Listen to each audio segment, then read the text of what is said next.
finding over the ruler of Dubai. And on the front of the Daily Star is a story, about life found on Mars. Joined tonight by City AM comment editor Rachel Cunliffe and Whitehall correspondent for the Financial Times, Sebastian Payne. We all want to know about life on Mars. I can't believe we missed that. We can go live there if we end up having to self-isolate. Self-isolate on Mars? Yeah. Great. Yeah. What a great idea. Let's start with the Guardian, shall we, Rachel? The very sad news today that the first coronavirus death has taken place. An elderly lady in her 70s, we understand. She was at a hospital in Reading. Now, I think it's important to say she did have underlying health conditions. She'd been in and out of hospital, but nonetheless, this does move things on significantly.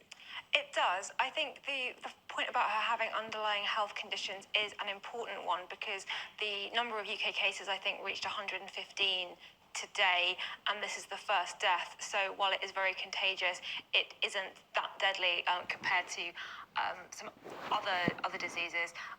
Obviously, though, it really brings it home. And the other thing that happened today is the shift from we're not in the containment phase anymore, we're in the delay phase in this country. So sort of the idea that we know it's going to become very widespread, we're just trying to make sure that it spreads slowly enough that the health service can cope and that the preparations can be put in place. So the kind of advice we've all been getting this week, wash your hands while singing Happy Birthday, that we all laughed at, but that seemed a little bit like, hang on, is this an overreaction?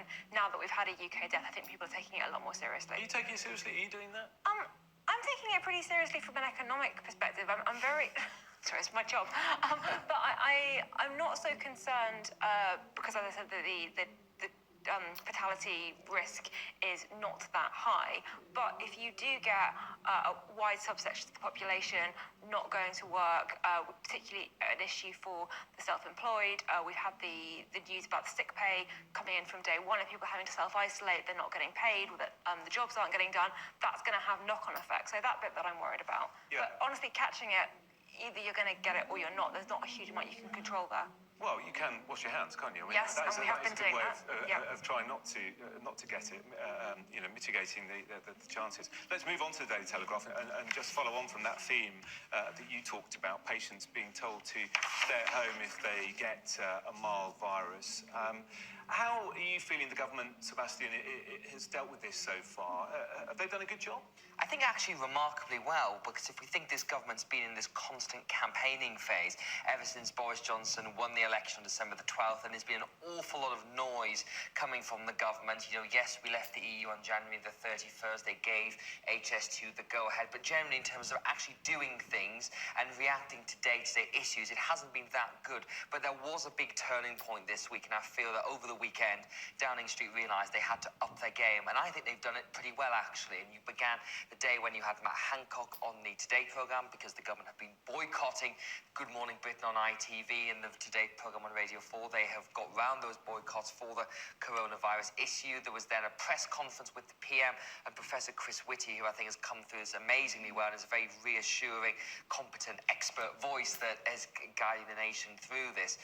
And they released a plan, and they've been very honest about the kind of things that are going to happen, and we see more of that on the front page of the Daily Telegraph, which is that, as Rachel was saying, we're moving from this different phase to responding to it, where they are acknowledging it is going to be widespread, and the government are saying, look, don't all go to hospital. You cannot all go to hospital, because if this thing does hit, up to 80% of the population, there's no way the NHS could cope with that. And the fact that the government is being very pragmatic, and Professor Whitty is saying anyone who needs hospitalisation will be hospitalised, but saying that, it's 160 now, that could jump massively in a very short space of time, with April and May being the particular crunch points there.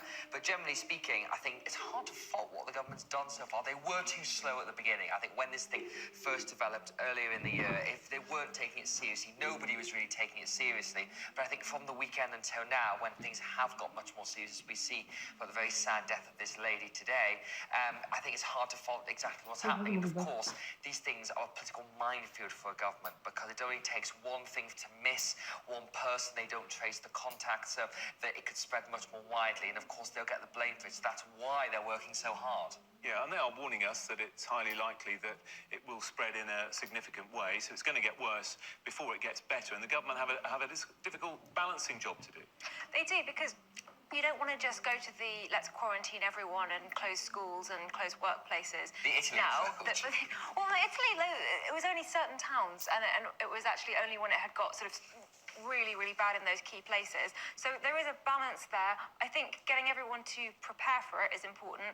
And I also agree that if you have the symptoms, but you are a mild case, you are likely to recover at home. Going to hospital where you can infect other people who have weaker immune systems because they're already in hospital is probably the less pragmatic move. So I agree that the government is doing a good job on it. I noticed that you're about to go on to the FT there, which is a government that I think is not doing as good a job on it, which is America. Because Yeah, let's bring it in. See the front of the FT. The US has outbreaks in Seattle and California. The US, we know, doesn't have a universal healthcare system. There are still a lot of people there who don't have insurance. A private coronavirus test there costs $3,000. They don't have as good workplace protections. You would think that a country of that size and economic weight would have some kind of national pandemic plan for something like this hit. But if you look at the media over in America, they're all covering the Democratic primaries and the presidential election, compared to here, where we've had kind of wall-to-wall coronavirus coverage for the last 2 months. So this story on the FT is about how some countries are going to limit the exports of their drugs because they're worried, and the US, which has been talking for 4 years now about, make America great again, winning trade wars, self-sufficiency, we don't need other countries, we're going to self-isolate as a nation, is now panicking and basically hitting out at these countries like Turkey and Germany, saying, how dare you? And the answer is you either want a globalized solution to crises like this, or you don't, and you spent the last 4 years saying that you don't. Yeah. I totally agree with Rachel. It is very, very funny. Peter Navarro, who's Donald Trump's tariffs man, has been saying that, the US, so the US alone that was confronting the outbreak and had to move to defend its citizens. I just think the approach is really weird. The fact that Donald Trump washed his hands of this whole thing, passed it on to Vice President Mike Pence to deal with this, who the only real sign we've seen of him dealing with it was having a prayer group where they all sat around and prayed to the response and saying that hopefully God would help through this. And I'm sure forces above us will help us do that, but I'm not quite sure it's the practical help that American citizens were looking for. Now, America has not had a big outbreak yet. Again, it's had very small, contained pockets of it, and they seem to have done a relatively okay job at keeping it to that. But if you listen to the likes of Professor Chris Whitty in the UK that say this will go global, this will go much bigger, you can see getting out of hand in America very, very quickly. And we should mention as well, of course, to Rachel's point earlier about the economics of this, that so far the countries very badly affected, are not necessarily the top international economic players. When America starts to grind to a halt, that's really going to have effect on global trading. That China has been very, very aggressive in this. They're still nowhere near as big in terms of their trading links with Western Europe. So I think that is going to be a really big concern. When America sneezes, the whole world catches coronavirus. Absolutely. And we forget we've got the budget coming up next Wednesday in the UK, and there's been a lot of chatter today about whether the whole thing's going to have to be scaled back, because this was meant to be Boris Johnson's government's first big moment to deliver on that election, show all the spending and the tax cuts and all things that we're going to. The fact is, they just don't know what's going to happen now, because coronavirus has the potential to throw the whole world into recession, and those economies that have got lots of debt, that are highly exposed, will be in a lot of trouble. Italy, again, comes to mind on that. Yeah. So that's going to be a big challenge for everyone, and that really will require a global response. It'll be interesting to see how our budget reflects coronavirus when it's coming up. Rachel, let's move on to the inside pages of the Metro, really talking about how different countries have responded to this. I mean, we have seen supermarkets selling out of toilet roll and hand sanitizer and that sort of thing, but the Prime Minister telling Phil and Holly the stockpilers can relax.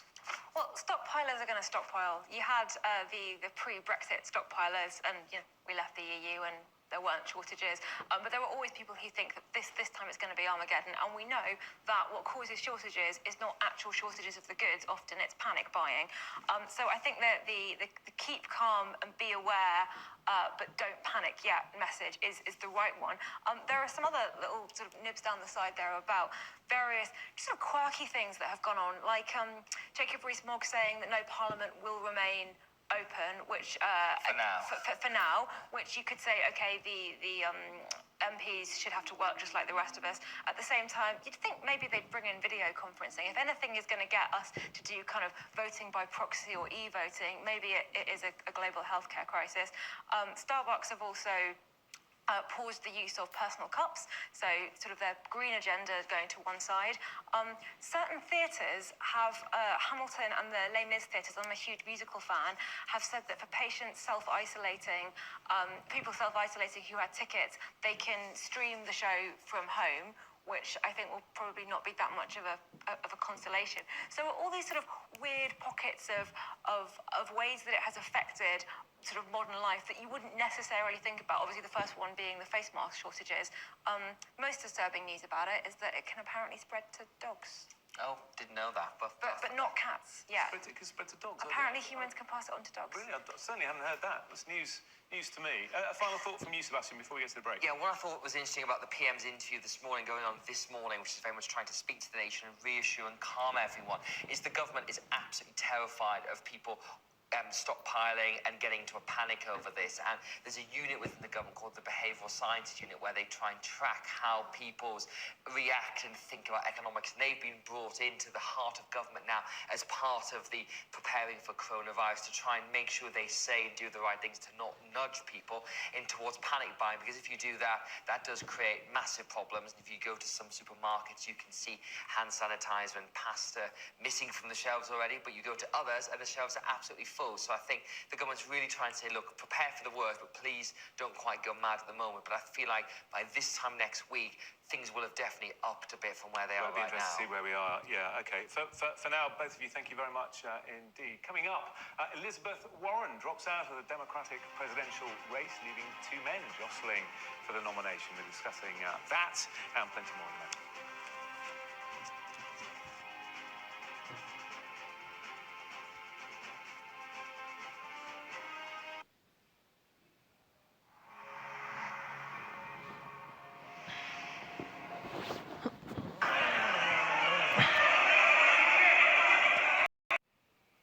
Hello again, Rachel and Sebastian still with me. Rachel, let's turn to the Metro.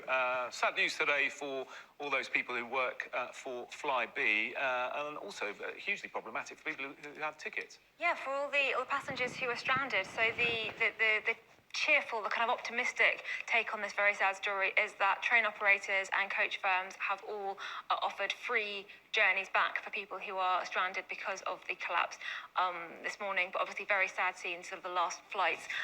Very, very sad for staff as well, particularly because they had this rescue package in January and it looked like they were going to succeed. Two really quick thoughts on this story. One is that we're doing it in the non-coronavirus half of the press preview, but actually it's linked to it because it is down to fewer people booking flights because they don't want to travel because of coronavirus. Second thing is that I really feel for the aviation minister who's been having to handle this because the transport secretary has been away and she's only been in the job for 3 weeks, and last week she had the Heathrow runway collapse. So baptism of fire for her and good luck. Yeah, I mean, also difficult, not only for those who work for the airline, but also for all the airports, the regional airports, all those other businesses that are linked to it. Yeah, Flybe provides some very essential services for the UK, from places, from Edinburgh to Belfast to Inverness to Aberdeen, lots of regional airports. The airport in Ynysmon in Wales is 100% all its flights are based on Flybe. And so there are a lot of gaps to fill, and I'm sure the government will try and get other airlines, be it BA or Loganair or Virgin or what have you, to fill the gaps. But Flybe occupies a particular part in the UK's aviation pattern, did expand too quickly. It was in a very difficult position, and as we've reported in the FT, essentially a lot of it rested on Virgin putting in £100 million. Virgin has pulled that partly due to coronavirus fears, and that's why the government didn't want to bail it out. So I just really hope that all the other airlines step in and as many of those routes possible are filled, because a lot of the regional airports need them.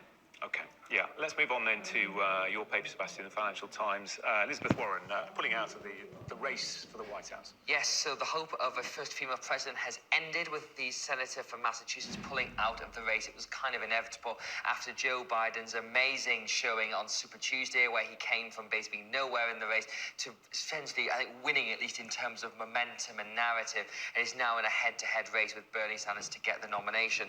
I think Elizabeth Warren's on a very disappointing campaign, actually, because she's one of the most thoughtful, not necessarily agree with all of her policy prescriptions, but is a proper policy wonk and has looked at the US economy and the things that need addressing with capitalism in the US in a really serious and detailed way. Which may have been part of the problem. Too much detail, which sort of bamboozled. Totally. In many ways, she reminded me a lot of the American Ed Miliband, that she was very good at diagnosing these faults, but as a candidate, didn't quite have the authority. And of course, there is this question about whether America's ready for a female president. I know you'll have your in a moment. But I think where her problem was she tapped too far at the left to try and chase Bernie Sanders, wasn't in a comfortable position, never really came across authentically, but she's going to be a big part of what comes next. The real question is, does she endorse Bernie Sanders or Joe Biden? If she somehow endorsed Joe Biden, that would be a huge boost for him, and you can imagine a Biden-Warren ticket going into 2020 being very interesting, but politically, I guess, she's close to Bernie Sanders. So I think for a lot of people, it's kind of a sad farewell from the race. Which leads us very nicely onto this story on the front of the Telegraph, Rachel. Just going to quote it, 90% of people have bias against women. This is according to a new UN report. And I know a lot of people are going to say, well, you know, we live in a gender equal society now, we're closing the gender pay gap, you know, these stereotypes don't exist anymore. No, a shocking degree of people, men and women, have at least one biased opinion about women. And the one that really struck me was the number of people who say that just men make better leaders. And that's just, but not based on anything, not based on individuals, just men make better leaders. And I think if you're looking for why Elizabeth Warren, who was one of the most prepared candidates, not necessarily, I didn't agree with her policies either, but she had done the work, she could really put the work into it, and yet she dropped out so two men can argue. I think looking at this UN survey, that gives you part of the answer. Yeah, okay, you put your case very well. Thank you both very much indeed. Good to see you. We'll see you again in half an hour or so. Right now, let's take a look at the weather.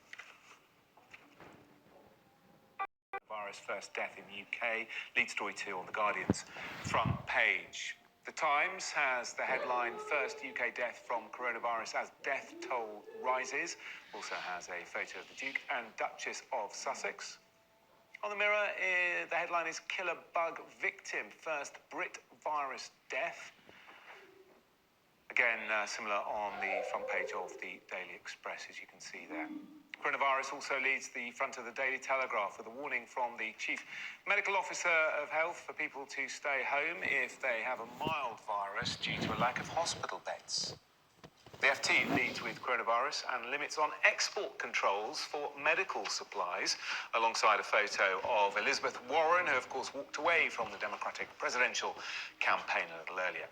The Daily Mail covers the story of a British judge's finding over the ruler of Dubai. And on the front of the Daily Star, this should be on the front of every paper, shouldn't it? A story about life found on Mars. And I'm joined by CDM comment editor Rachel Cunliffe, Whitehall correspondent as well for the Financial Times, Sebastian Payne. Great to see you both again. Let's crack on then, shall we? The papers are obviously all dominated by coronavirus. Sebastian, if we start with the Daily Mirror, first Brit virus death. Actually, I'm interested to know how you think the papers have covered this story over recent weeks. I mean, do you think some of the headlines have been over the top, or do you think they've got the tone pretty much right? Well, I think people have been very careful to not go over the top because, you know, this thing is developing very quickly, and the story across all the papers tomorrow is that it is picking up pace, that, you know, we're now to 116 people have been diagnosed. That's doubled in 2 days. If you keep up that trajectory, you can see how it's going to increase at an exponential rate, and we go from the the contain phase to the delay phase, which in the plan that we've heard from Boris Johnson, the government, is going from the point where they just try and contain it as much as possible to accepting it is going to become widespread and just delay that as much as possible. I think generally most papers are trying not to panic people as much as possible, but be realistic that we are facing a very serious public health crisis, the kind of which we've not had in an awful long time, certainly not in people's living memories. So papers, I think, have tried to be balance towards that. You know, there is some stuff that I guess has been quite shock and scared people, but generally I think they've got the tone right. But on the front of the Mirror tomorrow, we've got the story about the first woman to die who's contracted coronavirus in the UK. Now, we should say that this person did have underlying health issues, and the consistent message we've had from Professor Chris Whitty, the Chief Medical Officer, and the Prime Minister is that really this is very, very unlikely for people to die from it unless they have those underlying health conditions. And that's really the story of this lady who was in her 70s, was in Berkshire, and everyone sent her condolences to that. But I think, you know, the key message from the government is this thing is ramping up. There are going to be a lot more cases, and unfortunately, that is going to mean a lot more deaths that do come with it. We don't quite know what the death rate is. You know, there's been reports about 1%, there's been other reports about 3%, and if you're looking at potentially up to 80% of the population being hit by the coronavirus, then that is going to have some real impact, towards that. But I think generally, the government's reacted pretty well towards this. Yeah, Chris Whitty talking about sort of a 1% at worst, isn't he, in this country? But I mean, the government response. Let's move on to the front page of the Times. Just want to rattle through these front pages. First death in UK from coronavirus as toll rises, as Sebastian was saying. Rachel, do you think we're accepting everything the government is telling us? Because we've got a very different situation in this country than other countries are seeing. You know, France saying no gatherings of more than 5,000 people. Italy, of course, we've seen extreme measures.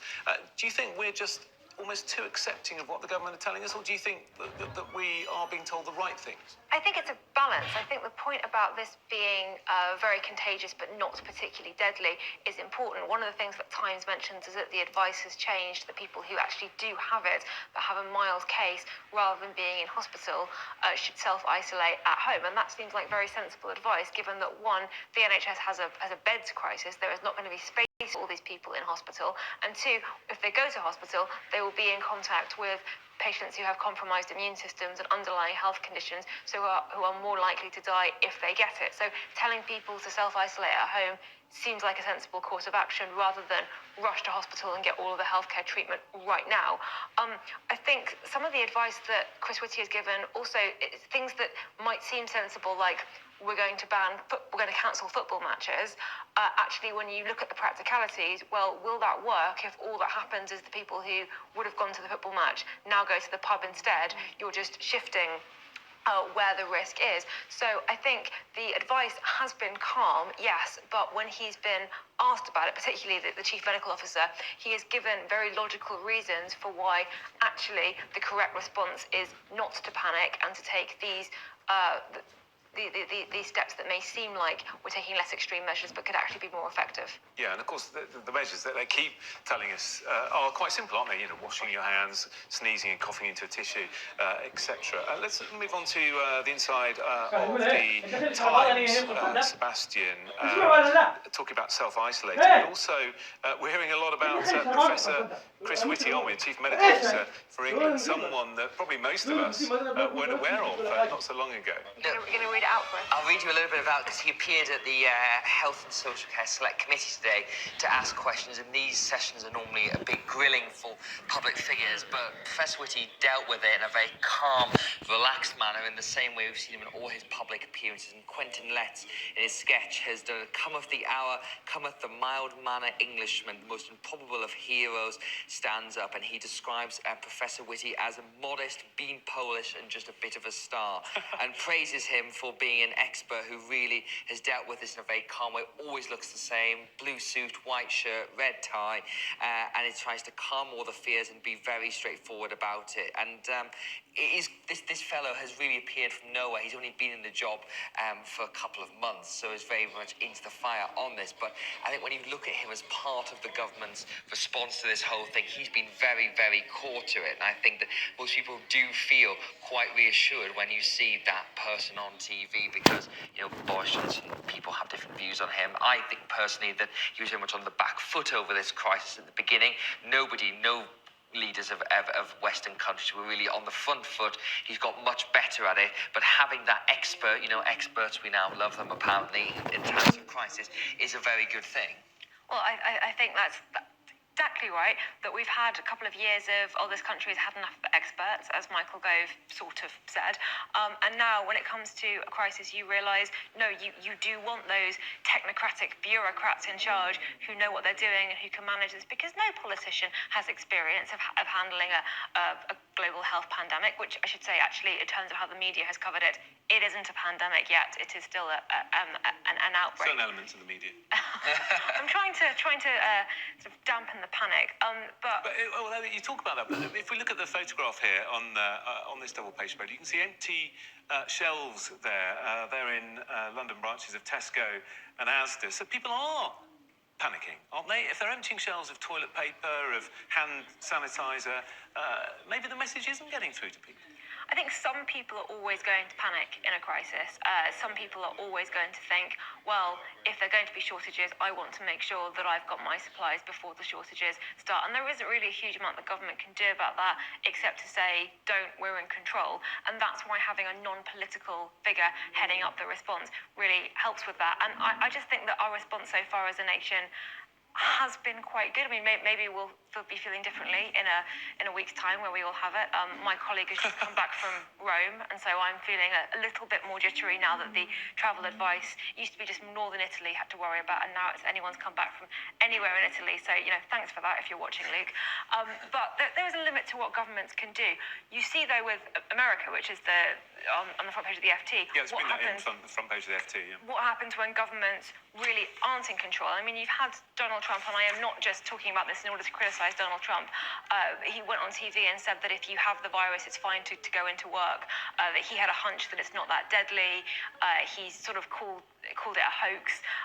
Really isn't taking it seriously. And now you've got one of his chief trade officials saying that the real issue is not how America's reacting to it. It's not the fact that America doesn't have universal health care or a plan or any plans for people who can't go to work because of this. No, the problem is that other countries aren't exporting as many drugs as they have been. You feel like saying you've spent 4 years talking about making America great in isolation. Yeah. This is the cost. Your paper, Sebastian, what do you make of this story? Well, I think it's interesting that the WHO is saying to countries what the government is saying to consumers, which is don't hoard things. That the fact is, this is a global issue. You can't restrict it to different countries. Different countries are better prepared than others. I would say that the UK is better prepared than America, probably better prepared than Italy towards this. And I think if every country just turns inwards and said we're going to restrict medicine supplies, knowledge, and all the rest of it, it's not going to help solve this, because of course this will ultimately be solved by a vaccine, and that requires huge international collaboration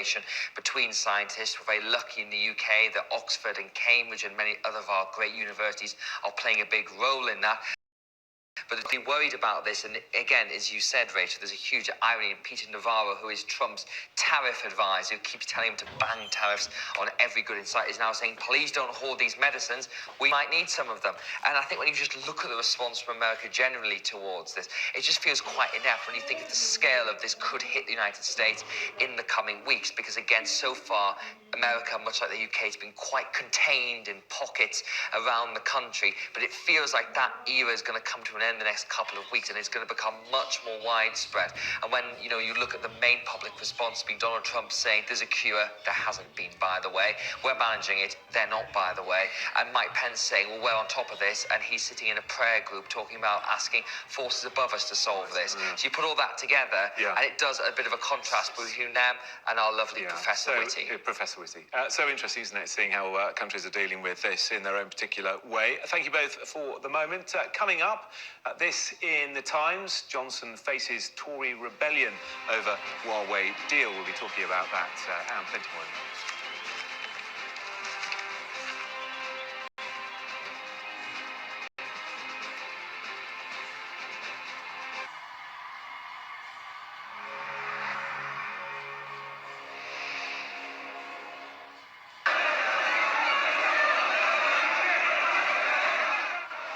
A huge punch-up broke out in Turkey's parliament after the country's president was accused of disrespecting dead Turkish soldiers. Rival politicians traded punches as others climbed on tables and pleaded for calm. The mass brawl started after opposition lawmaker Engin Özkoc accused President Tayyip Erdogan of disrespecting soldiers who were killed last week in Syria's Idlib region. 50 Turkish troops have been killed in the last month, providing military support to rebels in Syria.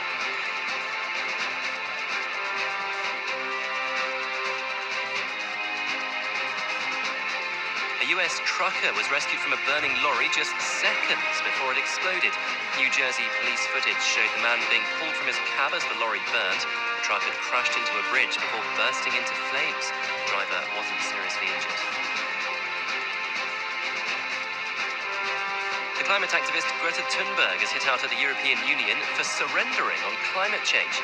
Speaking to the European Parliament in Brussels, she said the current measures were not enough to limit global warming to 1.5 degrees. The EU wants to be carbon carbon neutral by 2050, but Thunberg accused the politicians of pretending to be a leader on climate change. We simply need to change our behavior, change our society. And this is the uncomfortable truth that you cannot escape, no matter how badly you want to or how hard you try. And the longer you keep running away from that truth, the bigger your betrayal towards your own children. Yeah. I'm going, man. Horse is ready.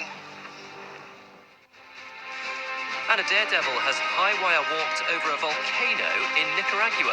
Astonishing footage captured Walenda teetering over liquid hot magma for 31 minutes. The walk over the Mayasa volcano was 1,800 feet long and took 2 hours.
Welcome back to the press preview. Rachel and Sebastian still with me. Rachel, let's turn our attention to the front of the Financial Times.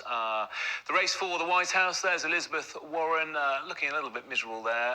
Unsurprisingly, she's pulled out. Yes, so Super Tuesday did not go well for Elizabeth Warren, and she's now dropped out of the race to be the Democratic nominee, which means that it's now between Bernie Sanders and Joe Biden, who are both men in their late 70s who have been in American politics for decades. So there they are, fighting the establishment. I'm really sad but not surprised by this. I remember really, really clearly in the last election, Hillary Clinton running, and so many Bernie Sanders supporters saying that the issue wasn't that she was a woman, they'd be really happy with a woman, the issue that she wasn't the right woman, didn't have the right policies. Elizabeth Warren, they'd totally vote for Elizabeth Warren.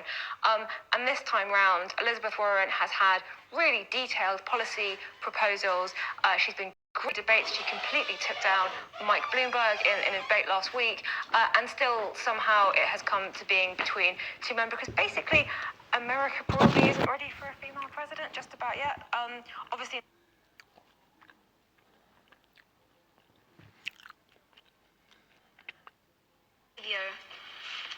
Change our society.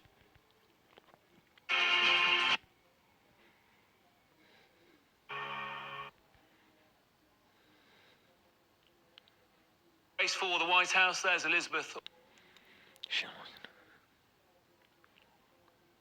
The uncomfortable truth.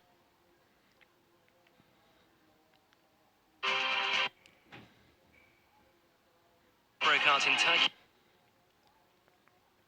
Really worried about this, and again, as you said, Rachel, there's a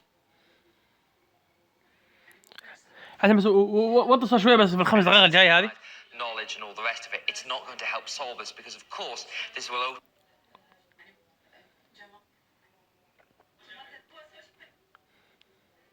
Sebastian, what do you make of this story? Well, I think it's interesting that the WHO is saying Have universal health care or a plan or any plans for people who can't go to work because of this. No, the problem is that other countries aren't exporting as many drugs as they have been. You feel like saying seriously, and now you've got one of his that he had a hunch that it's not that deadly. He's sort of called it a hoax. Really isn't taking it seriously. And now you've got one of his chief trade not go well. Times. The race for the White House. There's Elizabeth Warren looking a little bit miserable there. Unsurprisingly, she's pulled out. Yes, so Super Tuesday did not go well for Elizabeth Warren, and she's now dropped out of the race to be the Democratic nominee, which means that it's now between Bernie Sanders and Joe Biden, who are both men in their late 70s who have been in American politics for decades. So there they are fighting the establishment. I'm really sad but not surprised by this. I remember really, really clearly in the last election, Hillary Clinton running, and so many Bernie Sanders supporters saying that the issue wasn't that she was a woman, they'd be really happy with a woman, the issue that she wasn't the right woman, didn't have the right policies. Elizabeth Warren, they'd totally vote for Elizabeth Warren. And this time round, Elizabeth Warren has had really detailed policy proposals. She's been great in debates. She completely took down Mike Bloomberg in a debate last week, and still somehow it has come to being between two men, because basically America probably isn't ready for a female president just about yet. Obviously now the question is which of those two men is going to get it, the moderate former Vice President Joe Biden or the socialist Bernie Sanders, who is not actually a member of the Democratic Party, and whether either of them can beat Trump, and who Elizabeth Warren's supporters are going to go to. But I think it's kind of disappointing when America just looked at all the amazing women who are in the field and went, no, you know what, we want to go for another white man in his 70s. Yeah, so establishment versus popular movement now, isn't it? Indeed, the whole race is narrowed down to whether Bernie Sanders, as Rachel was saying, is very much an outside of the Democratic Party, is being compared. He's not an outsider. He's not in the Democratic Party. Well, he's taking a hostile takeover of the Democratic Party at the moment, and has been likened a lot to a sort of American Jeremy Corbyn. There are some similarities in terms of where they are on the spectrum. Bernie Sanders, I'd say, is a very different figure to Jeremy Corbyn, though, in terms of how he views international affairs and such like. But generally speaking, you've got him versus Joe Biden, who was vice president under Barack Obama, sort of quite old now. A lot of people wonder if he's maybe past his campaigning best, but would very much, appeal to voters who voted for Donald Trump in the Rust Belt of America, and I think probably has the best chance of beating Donald Trump in the election later this year. At the moment, it still feels like Bernie Sanders is probably going to get the nomination because he's had a lot of momentum. He won in a big way in California with a lot of delegates there, but you could see is you get a brokered conventions in America. Each state sends off delegates to the convention this summer, and then they have to vote on who they want the candidate to be. Normally it's a done deal. Whoever has the most delegates will be the candidate. But if there's no clear majority, you then get this amazing political sphere where there's horse trading done, and you just don't know who's going to emerge from that. But whichever person will stand on a very different platform.